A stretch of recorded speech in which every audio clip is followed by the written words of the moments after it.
السلام عليكم، كي نتوما لاباس عليكم؟ ونتمنىكم تكونوا لاباس. مرحبا بكم في قناه شيوات ازمات طنجاويه. اليوم غنحضركم بيتزا.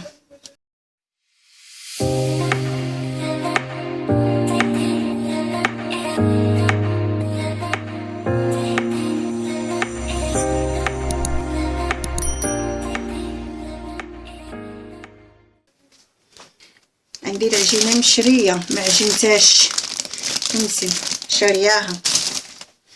عندي الكفته مشحره، شويه فلفل غبره وشويه د الكمون، شديده الزعتر والزيت والملح، غير شويه د الزيت. عندي 4 مطيشات، واحد بصله صغيره، 4 د الريوس وسلقتهم، عملت العطريه كامله وسلقتهم. في هذيك الساعه طحنتها.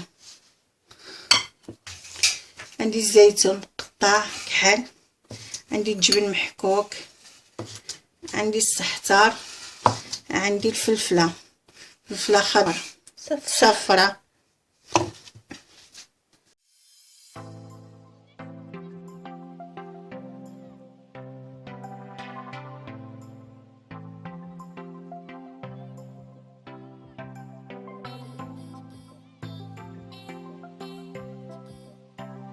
الكفتة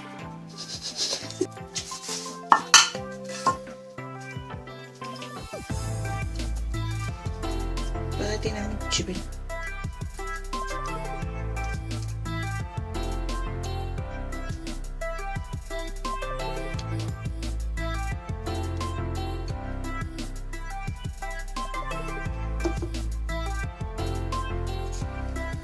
نزوقها بالفلفله،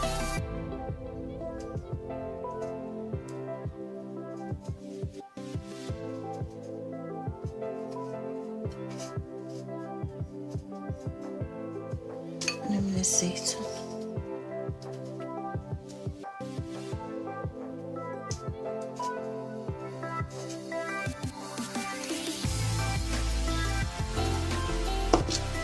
من الزعتر،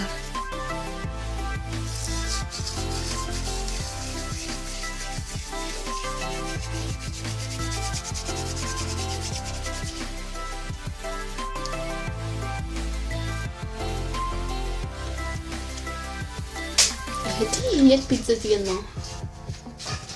ها هي كيفاش جات، نتمنىها تعجبكم. ايوا تشاركوا معنا في القناه ودعمونا بالجيم. تلاقاو في الوصفه جديده والسلام عليكم.